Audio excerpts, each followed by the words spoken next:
Olá, bem-vindos a mais uma aula de Biologia. Meu nome é Vanessa Sardinha e o tema da nossa aula de hoje é bactérias.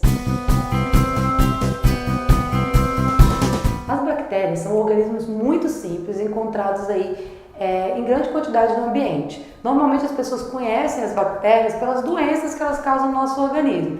Entretanto, existem bactérias muito benéficas e que necessitam estar presentes no nosso corpo para que ele funcione adequadamente. A flora bacteriana, ali, por exemplo, do intestino, garante que a gente não tenha uma diarreia contínua e ainda a gente usa elas economicamente. As bactérias elas são usadas, por exemplo, na fabricação de iogurte e vários outros produtos alimentícios aí que nós usamos aí todos os dias. As bactérias elas são agrupadas no reino chamado de reino Monera, quando a gente analisa aquela classificação de 5 reinos.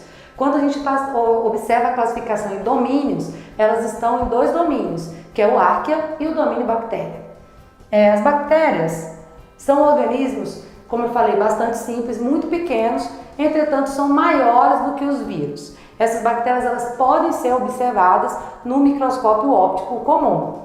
Elas são organismos procariontes. O que é um organismo procarionte? É um organismo que não tem ali uma membrana em torno do material genético. Então o material genético delas está disperso no citoplasma. A região onde esse material genético está localizado é o chamado nucleoide. O material genético das bactérias ele é formado ali por um DNA circular formado por uma dupla fita. Então ali normalmente a gente não encontra também proteínas, chamadas de proteínas histonas, que estão relacionadas ali com a condensação desse material genético.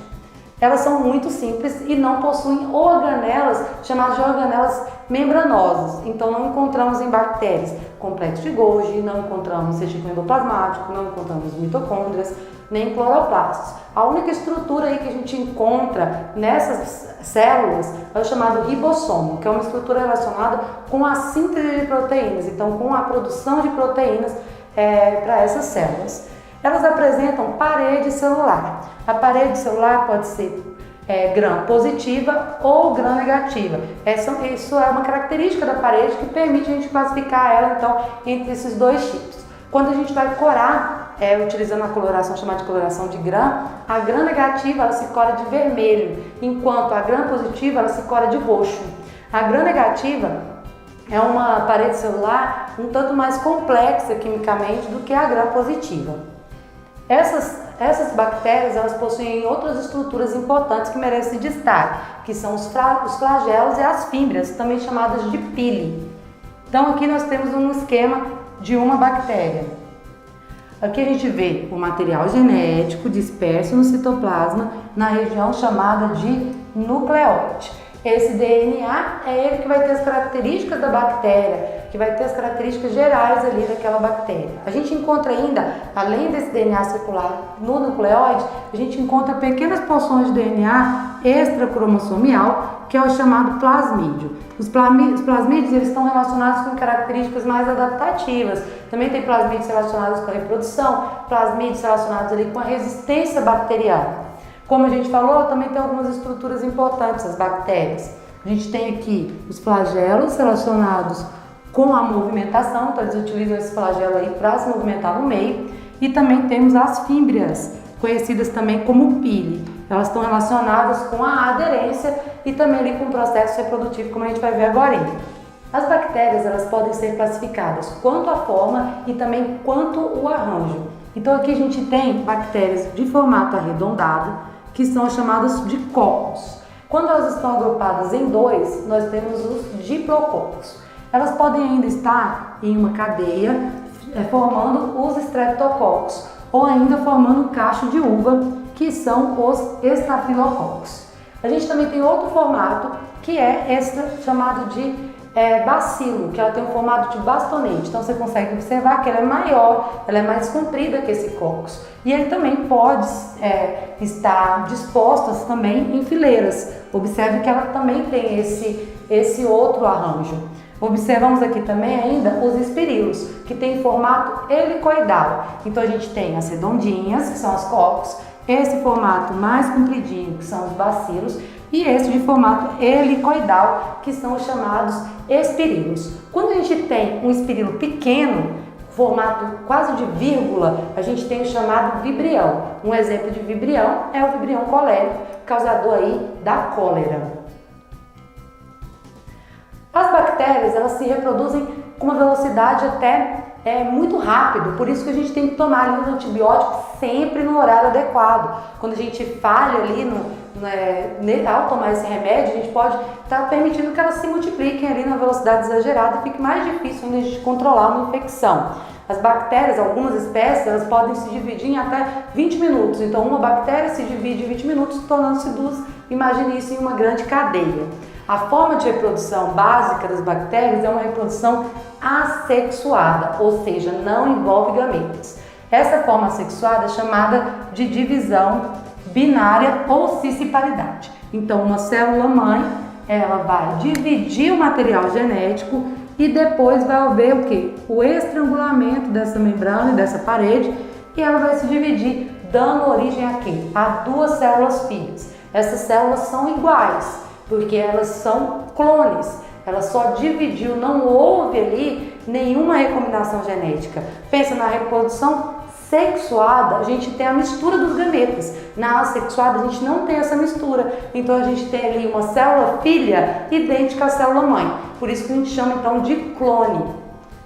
As bactérias, no entanto, elas têm uma recombinação genética. Elas podem ter uma recombinação genética, o que muitos autores não consideram uma forma de reprodução sexuada. Apenas uma recombinação. Por quê? Porque após esses processos, ela vai se dividir por cisciparidade, como a gente viu agorinha. Então, ela vai ter essa recombinação, mas depois ocorre uma reprodução assexuada. Entre os três processos de recombinação genética das bactérias, a gente cita aqui transformação, transdução e a chamada conjugação.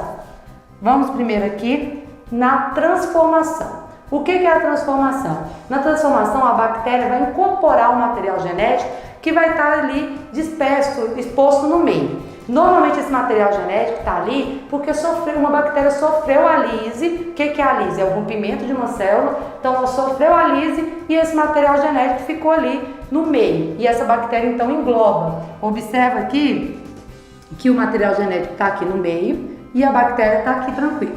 Ou depois houve o quê? O englobamento desse material genético e a incorporação. Observe aqui então que a gente tem uma recombinação genética, onde o DNA externo foi incorporado então ao DNA bacteriano. Esse caso então é um caso de transformação. Depois, o outro tipo de recombinação genética que nós temos é a chamada transdução. Na transdução, a gente vai precisar de um vetor para transferir esse material genético. Aí você olha esse quadro e pensa, isso aí é o ciclo reprodutivo de um bacteriófago. Sim, nós vamos precisar de bacteriófagos, então, de fagos, para ter o quê? O processo de transdução, esse processo de recombinação genética. Então, o que vai acontecer? O vírus vai chegar lá na bactéria, vai inserir o material genético, esse material genético vai ser incorporado ao material bacteriano, ao DNA bacteriano, e ele vai produzir novos vírus, não é mesmo? Só que observa, esse vírus que colocou o material genético ali, ele teve material genético incorporado ao DNA da bactéria. Então o vírus que vai ser produzido, ele vai ter um pouco desse DNA da bactéria ali.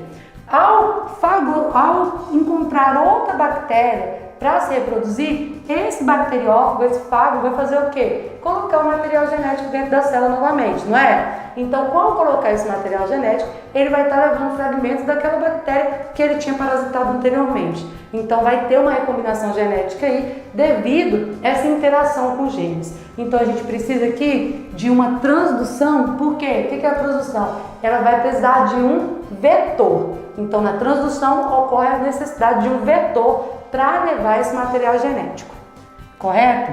Por fim, nós temos a chamada conjugação. Na conjugação, lembra que eu falei que os pílulos ali, as fímbrias, eram necessárias para o processo reprodutivo também? Então, existem plasmídios ali, que são aquele DNA extracromossomial, que está relacionado com esse tipo de reprodução. Na conjugação, a gente vai ter uma bactéria. Essa bactéria vai formar uma projeção ali citoplasmática e vai ocorrer a troca de material genético. Essa conexão aqui é conseguida graças ao pílio ali, aquele pílio, aquela estrutura que está relacionada com a reprodução que a gente viu lá no início. Então essas bactérias vão se juntar e transferir o material genético. Aí você pode pensar, é um tipo de reprodução dissexuada. Por quê? Porque teve a união entre duas células, mas isso não pode ser considerado. Por quê? Porque no final a gente só vai ter aqui a troca de material genético. Tá dando origem a um novo ser? Não. Tá havendo só uma recombinação genética. Como não deu origem a um novo ser, a gente não pode falar então que teve uma reprodução, porque a definição de reprodução então é o quê? Dá origem a um novo organismo. Como não houve, então muitos autores preferem não considerar um tipo de reprodução, apenas uma recombinação. No final desse processo, a divisão ela vai ocorrer com cisparidade, então vai ter uma reprodução assexuada. Então a gente viu aí que a reprodução que ocorre nas bactérias é assexuada, mas existem formas de recombinação genética. Então, resumindo o que a gente viu aí, as bactérias são organismos muito simples, que estão classificados lá na classificação de reinos, no reino Monero, e nas classificações de domínio em Arquea e bactéria. E esses organismos são procariontes, ou seja, não tem um material genético envolto ali por uma carioteca, e que a gente pode classificar elas quanto ao formato, em cocos, bacilos, espirilos, e que esses organismos eles se reproduzem principalmente por reprodução assexuada. Essa foi a nossa aula de hoje, espero que tenham gostado. Não esqueça de curtir, compartilhar e se inscrever no nosso canal. Qualquer dúvida é só acessar os links que estão na descrição do vídeo. Até a próxima!